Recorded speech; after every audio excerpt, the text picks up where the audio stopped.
Daniela Ramon. I'm the local school council president at Molliston Elementary and a parent leader with the Kenwood Oakland Community Organization.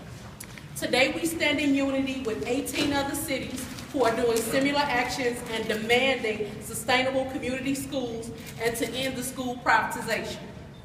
We want 50 sustainable community schools in the city of Chicago, paid for by the mayor and David Vitale, getting our money back from the banks who have used public money for private interests. Yeah. For them, every day is Christmas, as they get bloated off CPS resources, while my special needs son gets his services under the stairs in an overcrowded school. Mayor Rahm Emanuel can use the fifth option under the School Improvement Grant for Sustainable Community Schools. The bottom line is, CPS has flushed our tax dollars down the toilet with secret deals while shutting down and destabilizing our schools. Today, the rubber meets the road. Right. We launch our campaign for 50 sustainable community schools. Our first speaker is Sahid Bhatti from Refund America's Project. Go ahead, Sahid. Good morning, everyone. Good morning.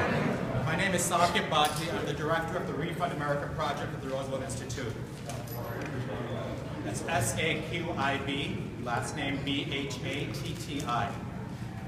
Last week, the Chicago Tribune did a groundbreaking expose about the complicated financing scheme that is going to cost the Chicago Public Schools hundreds of millions of dollars. But the most disturbing thing about the Tribune's investigation is something that wasn't in any of the articles, and that's the fact that these kinds of taxpayer abuses are actually rampant in municipal finance. I released a report this week called Dirty Deals, How Wall Street's Predatory Finance Deals Hurt Taxpayers and What We Can Do About It. The report talks about all the different ways that Wall Street banks take advantage of municipalities like the City of Chicago and Chicago Public Schools, and it lays out a policy framework for how we can go about fixing that problem. This report is especially pertinent here in Chicago because it's not just CPS that got trapped into predatory finance deals. Just like banks targeted cash-strapped homeowners for predatory mortgages, they also targeted cash-strapped city and state governments like the City of Chicago for predatory municipal finance deals. And predatory finance deals, they include things like interest rate swaps that were covered in the Tribune expose. And by the way, the City of Chicago has even more exposure to these toxic deals than CPS does. Already, the City of Chicago has paid over $500 million to Wall Street banks in connection with these swap deals. And we're on the hook for another $200 million if our credit rating is downgraded. But it's not just swaps. There's actually all sorts of other municipal finance deals as well that are quite predatory. For instance, capital appreciation bonds. The California State Treasurer has called capital appreciation bonds like payday loans. We have a few of these. We have several of these actually in Chicago. Just on one of them, we took out a $22 million loan, and we're going to pay $100 million in interest. Is that right? No! That's 459% interest rate. That is absurd. It's predatory. But the fact is that there's something we can do about this.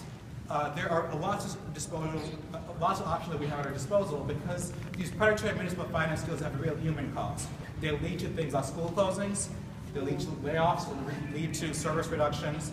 But Mayor Emanuel has options right now at his disposal. He can use legal options to try to get back some of this money, and he can also pledge here and now to use the full economic leverage and financial leverage of the City of Chicago and Chicago Public Schools as customers of Wall Street to negotiate a better deal and say that if you don't give us our money back, we won't do business with you anymore. Thank you.